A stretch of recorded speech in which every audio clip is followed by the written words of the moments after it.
रही है तो मैं दोबारा कर लेती हूँ। मैम अब आ रही है। आ रही है नजर? चलो ठीक है। ये सामने जो मेरे पास खुला हुआ है ये बेसिकली ये मार्क्स और डी मार्क्स का जो है ना वो लैब है। ठीक है। इसमें मैंने हम्म। लॉजिसिम को किया हुआ है इंस्टॉल, मैंने आपको बताया था, उसका इंस्टॉलेशन का तरीका भी बताया था। तो आप देख सकते हो कि ये है एक जो है ये क्या कौन सा है, मल्टीप्लेक्सर है या डी मल्टीप्लेक्सर है? मैम ये है डी मल्टीप्लेक्सर। ना, क्यों डी मल्टीप्लेक्सर है? मैम मैम इतनी सारी उसमें आउटपुट्स तो हैं इसलिए ये आउटपुट्स नहीं है बच्चे, ये है अकेली आउटपुट। ये सारी क्या फिर ये है? Multi inputs. हाँ इनपुट्स है। ठीक है। इनपुट्स में भी ये जो जो है सिलेक्ट लाइंस हैं S0 और S1। ठीक है। और ये जो है वो इनपुट्स है। ठीक है। तो इसलिए इनपुट्स जो हैं वो कितनी होती हैं? चार इनपुट होती हैं। ये है 4x1 वाला। किसमें? 4x1 वाला। ठीक है, मैं इसमें टेक्स्ट भी आपको ऊपर लिख के बता देती हूँ ताकि आप लोगों को कंफ्यूजन न हो। ये बेसिकली है मल्टीप्लेक्सर। ठीक है। मल्टीप्लेक्सर है। और मल्टीप्लेक्सर में ये कौन सा मल्टीप्लेक्सर है? इसका साइज थोड़ा बड़ा कर देती हूँ। ठीक है।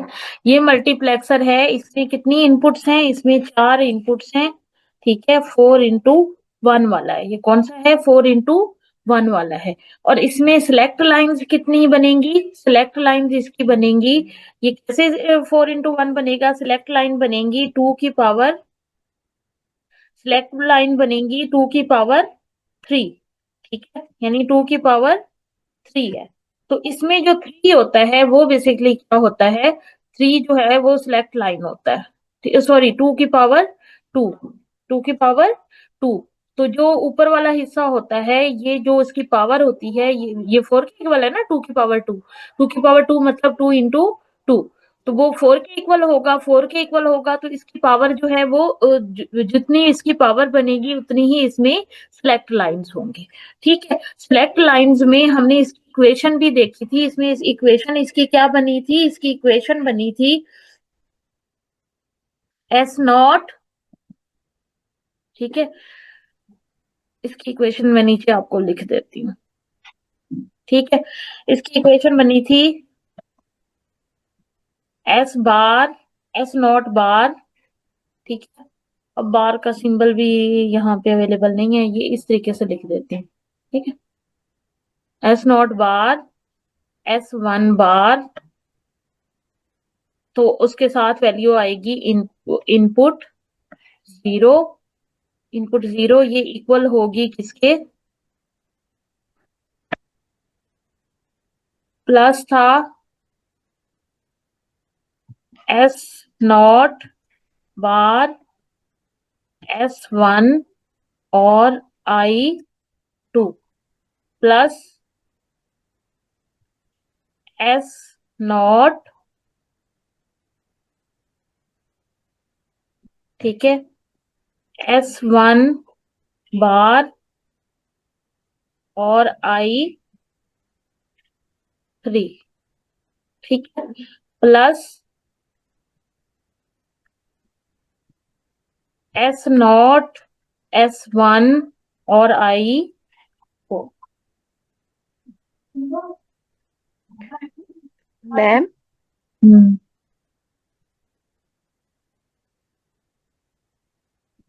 जी बच्चे। मैम ये कॉम्बिनेशन जो आपने बनाए हैं अभी, ये हमें पहले बनाने पड़ेंगे? हाँ जी, ये इक्वेशन जो बनाती है हम इसी से तो बनाते हैं, टेबल बनाते हैं। ठीक है। जी।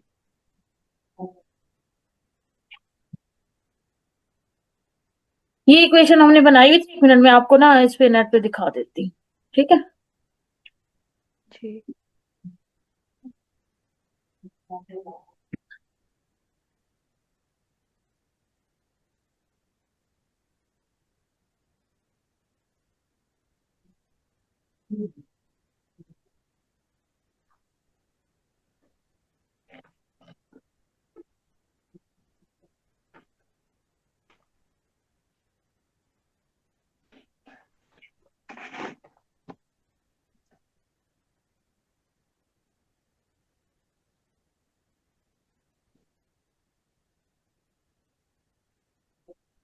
मल्टीप्लेक्सर को इन शॉर्ट बोलते हैं मक्स। ठीक है, इसका ट्यूटोरियल गिवन होगा।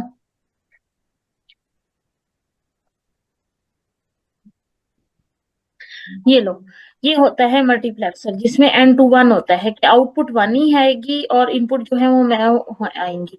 ठीक है, अब इसमें हम देख लेते हैं 4x1 वाला मल्टीप्लेक्सर। ठीक है, 4x1 वाले मल्टीप्लेक्सर में हमने ये ट्रूथ टेबल बनाया था, जिसमें दो इनपुट थी, I0 और I1 थी। ठीक है, ये 2x1 वाला है, 4x1 वाला देखते हैं। ये है, ठीक है, ये है। ठीक है, और इसमें S1 और S0 जो है, अगर 0 0 हो, 0 0 से मुराद ये है कि दोनों क्या होंगी, S1 भी नॉट होगा, S0 भी नॉट होगा।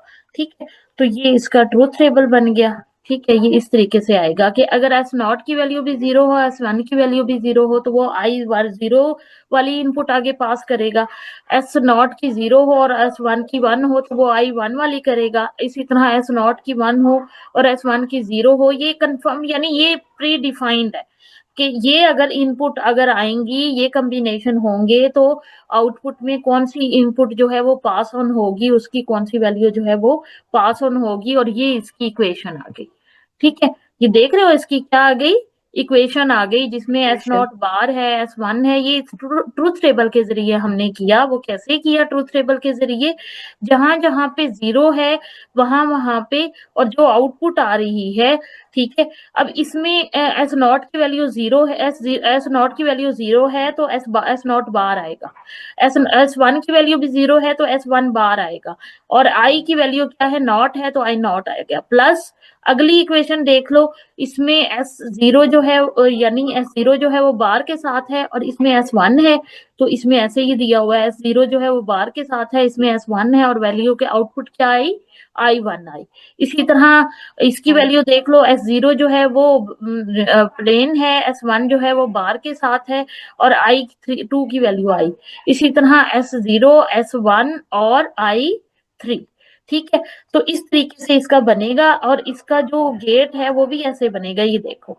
ठीक है, इसमें एस नॉट, एस भी, एस की वैल्यू भी आ रही है, और उसको नॉट बनाने, उसकी बार बनाने के लिए हमने नॉट ऑपरेटर का इस्तेमाल किया है, यानी इन्वर्टर का इस्तेमाल किया। इसी तरह S1 की भी एक इनपुट जो है वो 1 के साथ आएगी, और एक इनपुट जो है वो 0 के साथ। 0 को बनाने के लिए हमने उसके साथ क्या लगाया, इन्वर्जन लगाई, या हमने नॉट का ऑपरेटर लगाया, नॉट का लॉजिक गेट लगाया। ठीक है, और इसको कंबाइन किया, कंबाइन करके ये आगे, क्योंकि यहाँ पे ये पहली इनपुट है, आउटपुट जाएगी। ठीक है, ये दूसरी आउटपुट जाएगी, ये तीसरी आउटपुट जाएगी, ये चौथी जाएगी, और ये चारों जब जाएंगी तो आखिर में आउटपुट जो है वो एक बन जाएगी। ठीक है, ये जो गेट हमने क्यों लगाए हैं, इक्वेशन में देखो, ये जो गेट हमने लगाए हैं, इसमें ये तीनों में डॉट आ रहा है, तो इस तीनों को कंबाइन करने के लिए, इन तीनों में क्या आ रहा है, डॉट आ रहा है। इन तीनों को कंबाइन करने के लिए डॉट का आप लॉजिक गेट यूज करोगे। डॉट का लॉजिक गेट कौन सा होता है, एंड होता है। इसी तरह अगली भी ऐसी थी, अगली भी ऐसी थी, उससे अगली भी ऐसी थी। तो तीनों गेट हमने एंड गेट जब लगा दिए, तो इनके आउटपुट को मर्ज करने के लिए कौन सा ऑपरेटर इस्तेमाल हो रहा है, जमा का हो रहा है। ये देख रहे हो, ये जमा का हो रहा।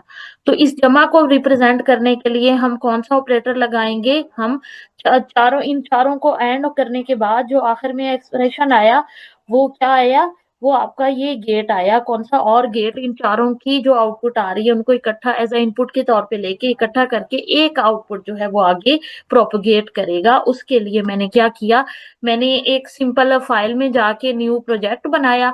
न्यू प्रोजेक्ट बना के, ये इक्वेशन हमारे पास आ चुकी है, न्यू प्रोजेक्ट बना के मैंने क्या किया, ये गेट बनाए, मैंने ये सर्किट बनाया। सबसे पहले एंड गेट लगाए, एंड गेट लगा के उसके बाद मैंने सिलेक्टर यूज किए। ठीक है, सिलेक्टर की एक इनपुट जो है वो प्लेन गई, और एक जो है वो किसके साथ जा रही है, ये देखो, ये नजर आ रहा है ना, ये किसके साथ जा रही है, इन्वर्जन के साथ जा रही है। और ये सिंपल इन्वर्जन से ऊपर वाले हिस्से से जो भी निकल रही हैं वो सारी क्या हैं, वो बगैर इन्वर्जन के हैं, यानी कि वो बार के साथ नहीं है, वो सिंपल है। ठीक है, अब इसमें देख लो, इसको रन करने के लिए हम हैंड का सिंबल यूज करते हैं। ये हैंड का सिंबल यूज करोगे तो इनपुट दोगे। अगर अब इसमें क्या दिया हुआ है, आप यहाँ पे इसको इमेज को यूज भी कर सकते हो। ठीक है, इस टेबल को मैं यूज कर लेती हूँ।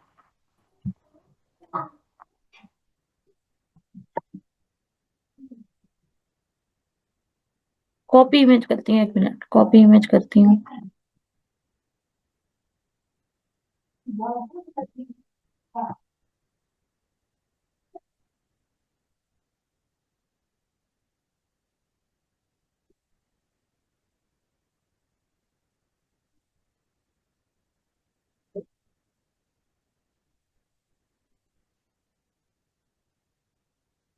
ये देखो, तो इसमें दोनों दोनों चीजें आपको नजर आ रही है ना,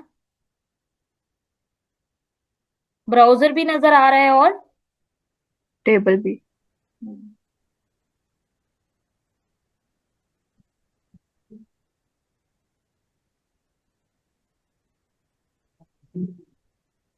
ठीक है। अब इनको हम फिर चेक करके देख लेते हैं। ये देखो, S0 हो, S0 जो है वो भी 0 हो और S1 है वो भी 0 हो, तो जो कौन सी इनपुट जाएगी, I0 जाएगी। जीरो। ये देखो, ये I0 है, ये I1 है, ये I2 है, ये I3 है। ठीक है, और ये S0 है और S1 है, ऐसे ही है। ठीक है, जी नजर आ रहा है ठीक ना है। ये सिलेक्टर यस लाइन है। मैम। ठीक है, अब S0 की वैल्यू क्या होनी चाहिए, 0 होनी चाहिए, और S1 की वैल्यू 0 होनी चाहिए। और तो इनपुट जो I0 वाली है वो जाएगी।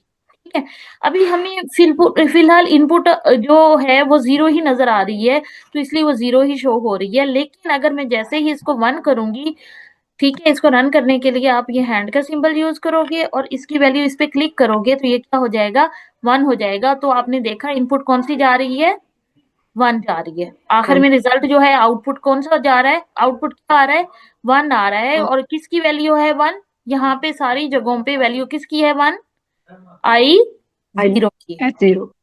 ठीक है, अब S0 रहने देती हूँ, S0 को 0 रहने देती हूँ, S1 को क्या करती हूँ, 1 करती हूँ। ठीक है, तो ये देखो इसका ग्रीन कलर भी चेंज हो गया, चाहे इसकी वैल्यू 1 ही क्यों नहीं जा रही है, लेकिन यहाँ पे आउटपुट 0 ही आ रही है, क्योंकि जीरो। I1 की वैल्यू जानी है और I1 की वैल्यू इस टाइम 0 है। जैसे ही 1 करूंगी ये फौरन क्या हो जाएगी, 1 हो जाएगी। वन। ठीक है, ये हो गया, चाहे वो 1 बाकी हो ही क्यों ना, लेकिन जब तक हम सिलेक्टर लाइन को जो सेट नहीं करेंगे तब तक ये देखो, इससे कोई फर्क या इफेक्ट नहीं पड़ा। अब अगर S0 की वैल्यू जो है वो 1 हो और S1 की वैल्यू हो 0, तो कौन सी इनपुट जाएगी। ठीक है, अब S0 की वैल्यू होनी चाहिए 1 और S1 की वैल्यू 0 होनी चाहिए, तो कौन सी ये इनपुट जा रही है, ये देखो, आप ये देख रही हो कहाँ से ये जा रही है, I2 की वैल्यू से सिलेक्ट करके उसने यहाँ पे भेजी है। समझ आ गई इसकी, बच्चे इसकी समझ आई है। जी मैम जी। अब दोनों वैल्यू क्या कर देते हैं, 1 कर देते हैं, तो इसमें देखो ये तीनों लाइन जो है वो डार्क ग्रीन में ही है, यानी ये रन नहीं कर रही, वैल्यू कहाँ से जा रही है, I3 से जा रही है। समझ आ गई, मल्टीप्लेक्सर का यस वर्किंग मैम। समझ आई है। हेलो, यस मैम आ रही है। हाँ मैं बिजी बैठी हूँ, मैं क्लास अटेंड कर, चलो ओके। इसकी मल्टीप्लेक्सर की समझ आ गई, 4x1 वाले की, जिसमें 4 इनपुट होंगी, 2 सिलेक्ट लाइन बनेगी, और सिलेक्ट लाइन पे डिपेंड करता है, जो सिलेक्ट लाइन ऑन करेगी वहीं से ही गेट से सब वैल्यू पास होगी और 1 आउटपुट के फॉर्म में शो हो जाएगी। इसकी समझ आ गई, कोई मसला तो नहीं है इसमें। No ma'am. हाँ, अच्छी तरीके से समझ आ गई ना, जितने भी लोग बैठे हैं, कितने लोग हो आप लोग, मैम जी 3। 3 है ना, 3 भी बहुत है, समझ आ गई है तो आप ये लोग को समझ आ गई है, बाकियों को भी आ ही गई। ठीक है, अब ये हो गया, अब मक्स। अब हम बात करते हैं मेन सर्किट की। ये भी मक्स वाला ही है, हमने ये सर्किट डिजाइन किया। ठीक है, डिजाइन करके हमने क्या करना है, इस मेन वाले में इसको इम्प्लीमेंट करना है, हमने नया से कोई सर्किट नहीं बनाना। हमने सिंपल क्या करना है, ये देखो, सर्किट डायग्राम यहाँ से करनी है, उठानी है और यहाँ पे क्या कर देनी है, पेस्ट कर देनी है। पेस्ट करके हमने यहाँ पे ये, क्योंकि ये जो सर्किट है, ये जो अंदर पिन होती है ना, ठीक है, ये पिन के अंदर जो सर्किट होते हैं वो ये वाले होते हैं। कौन से होते हैं? ये वाले। ठीक है, इन्हीं सर्किट को उठा के इस पिन के अंदर कॉपी करके रख देता है। ठीक है, और उसके ऊपर ब्रैकेट, ये यूं समझ लो एक कवर है जिसके अंदर सर्किट डिजाइन हुए हुए होते हैं। ठीक है, तो वो सर्किट हम अलहदा से पेज पे डिजाइन करके उसको कॉपी करके मेन वाले पे पेस्ट कर देंगे, तो आपका क्या बन जाएगा?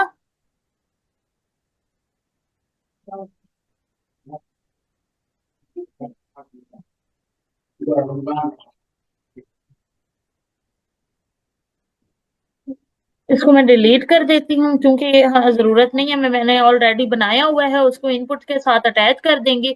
और ये जो है, ये वाली जिसमें देखो दो पिन आ रही हैं, ये सिलेक्शन सिलेक्टर की है, S0 और S1। मैंने एक ही इनपुट देके S0 और S1 कर दिया है, और यहाँ से सिलेक्शन पिन में जाके डाटा बिट्स कितनी कर देनी है मैंने? 2 कर देनी है। ठीक है, क्योंकि सिलेक्टर पिन कितनी है? 2 है। ठीक है, अगर 1 करनी होगी तो ये देखो 1 उसी शक्ल में आ जाएगा। 1 क्योंकि कंपेटिबल नहीं है, 2 करेंगे तो ये 2 पिन आएंगे। ठीक है, अब ये देखो, इसमें ये कॉम्बिनेशन आ गए। ठीक है, 0 0 0 1 1 0, इसी से ही हम बनाएंगे। इसको मैं रन कर लेती हूँ। ठीक है, यानी ये कॉम्प्लेक्स बाहर वाला जो है वो सर्किट अंदर, इसके अंदर है, मार्क्स के अंदर, ये सिर्फ इनपुट्स हैं, और ये इसके पास जाएंगी, इनपुट वाली पिन के साथ अटैच होंगी, और आगे उसी तरह जैसे ये सर्किट काम कर रहा था, ये बॉक्स भी उसी तरह वर्क करेगा। इसके लिए क्या करेंगे? उसके लिए हम, ये है 0 0, पहली कंडीशन क्या है? 0 0। इसके लिए हम यहाँ पे अगर 1 करेंगे, सॉरी ये मुझे लगता है I4 होगा, यहाँ पे 1 करेंगे, ये है I0, तो I0 की वैल्यू 1 हो जाएगी। अगर फॉर एग्जाम्पल ये 0 रहने देती हूँ, अगली 1 करती हूँ, तो उसके लिए ये I2 की वैल्यू को लेगा। ठीक है, किसको लेगा? I2 की वैल्यू को। इसी तरह अगर मैं इन दोनों को 1 1 कर देती हूँ, तो कौन सी वैल्यू उठाएगा वो वैल्यू उठाएगा किसकी? आखिरी वाली I4 की। ये अगर मैं 0 भी कर दूं तो कोई फर्क नहीं पड़ रहा, क्योंकि इसी की वैल्यू को वो उठा के आगे पास ऑन कर रहा है। 1 0 करती हूँ तो चाहे ये 1 भी है, लेकिन ये यहाँ पे 1 नहीं हुआ, क्योंकि उसने इसको सिलेक्ट ही नहीं किया। उसने किसको सिलेक्ट करना है? मार्क्स। इसमें ये जो थर्ड वैल्यू है, इसको, थर्ड वैल्यू, इसको 1 और 0 करने से कोई इफेक्ट नहीं पड़ रहा। रीजन क्या है? इस कॉम्बिनेशन की वजह से सिलेक्शन पिन डायरेक्ट उठा ही इसकी वैल्यू को रही। समझ आ गई? ठीक है, उसी तरह मार्क्स है, लेकिन सिर्फ ये ब्लॉक डायग्राम है, वो सर्किट डायग्राम है। ठीक है, सर्किट डायग्राम को बना के ब्लॉक इधर एज अ ब्लॉक डायग्राम के तौर पे पेस्ट कर देते हैं। ठीक है, और ठीक है, और ये हो गया मार्क्स की वैल्यू। अब जरा डी मार्क्स को देख लेते हैं। डी मार्क्स मैंने यहाँ से सेपरेट से डिजाइन किया हुआ है, मैंने इसी तरह ब्लॉक डायग्राम की फॉर्म में डिजाइन किया है, सिर्फ वर्किंग बताती हूँ। डी मार्क्स क्या करता है?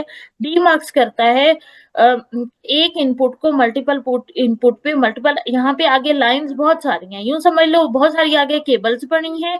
तो ये डाटा जो है टेलीफोन का आ रहा है, तो उसने टेलीफोन, इनमें से ये देखना है टेलीफोन लाइन कौन सी है, उस पे उसने भेजना है। इसको कहते हैं डी मार्क्स। समझ आई है डी मार्क्स की?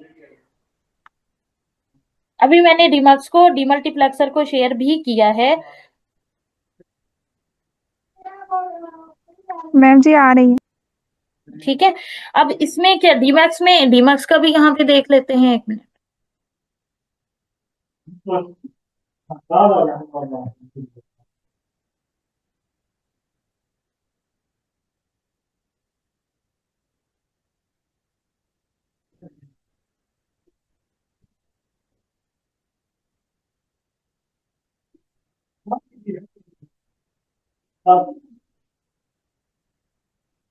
ये है डीमैक्स, ये वाला है डीमैक्स, लिखा जाता है 1 to 4 वाला। ठीक है, ये है 1 to 4, ये इसका टेबल है। ठीक है, ये इसका क्या है? टेबल है। सिलेक्शन लाइन उतनी ही है, 1 S1 और S0। ठीक है, जबकि आउटपुट कितनी है? Y0 से लेकर Y3 तक। ठीक है। अब इनपुट वैल्यू जो है वो 1 होने होगी, लेकिन किस पिन पे वो वैल्यू इनपुट करेगा, वो 0 0 पे कौन सी पिन यूज होगी, ठीक है, 0 ही जा रही है अभी। इसको करती हूँ 1, 0 0 है तो किस लाइन पे गई, y 0 पे, ठीक है। अगर 0 1 होता तो किस पे जाता, इस पे। अगर 1 0 होता तो वो y 2 पे, और अगर 1 1 2 पे है तो किस जाती है। पे जा रही है, y 3 पे जा रही है। यानी सारी डी पे। पिंस में नहीं जा रहा, सिर्फ कॉम्बिनेशन क्या है, तो कॉम्बिनेशन को देखता है। अगर 0 0 है तो पहली पे जाएगा, अगर 0 1 है तो दूसरी पे, अगर 1 0 है तो यानी 2 है, 1 0 है तो वो 2 पे, और अगर 1 1 है तो 3 पे। 0 से शुरू करेगा, अगर y 1 से भी शुरू कर लो तो कोई मसला नहीं है, y 1 y 2 y 3 कर सकते हो, ठीक है। तो ये है डी मार्क्स। डी मार्क्स में क्या करता है, इनपुट एक आ रही होती है, लेकिन आउटपुट के लिए आउट गोइंग लाइन्स जो हैं वो ज्यादा होती हैं। उस ज्यादा के लिए उनमें उसने एक लाजमी बात है किसी एक पे डालना है, तो उसके लिए वो इस सिलेक्टर लाइन की मदद से इसके कॉम्बिनेशन को चेक करेगा, इसकी पिंस को चेक करेगा। जो कॉम्बिनेशन होगा उसके मुताबिक उसी तरह वो आपने इस टेबल को याद कर लेना है और इसी तरह इसको याद कर लेना है। वो मार्क्स और डी मार्क्स का डिफ्रेंशिएट भी पूछ सकते हैं। पिछले 2 सालों के पेपर में मार्क्स भी आया है, डी मार्क्स भी आया है, दोनों का वो भी आया है। 2 3 सालों में ये मार्क्स डी मार्क्स लाजमी इनके दरमियान डिफरेंस वो पूछता है, ठीक है। ये मार्क्स और डी मार्क्स हो गया। अब इन दोनों का कॉम्बिनेशन कैसे वर्क करेगा ये देखो। इन दोनों का कॉम्बिनेशन, इसको मैं अब बंद कर देती हूँ, ठीक है। ये देखो, ये एक साइड पे हमारे मार्क्स है, दूसरी साइड पे हमारा डी मार्क्स है, ठीक है। मार्क्स और डी मार्क्स। मार्क्स डी क्या करता मार्क्स। है, मल्टीपल लाइंस को एक में कन्वर्ट करता है, और डी मार्क्स आगे जो है कम्युनिकेशन करते हुए मुख्तलिफ चैनल्स पे आगे उसको फॉरवर्ड करता है, ठीक है। दोनों की इनपुट मैं स्टार्ट में ही बाय डिफॉल्ट पे ले आती हूँ, ठीक है। अब मैं मार्क्स की बात करती हूँ।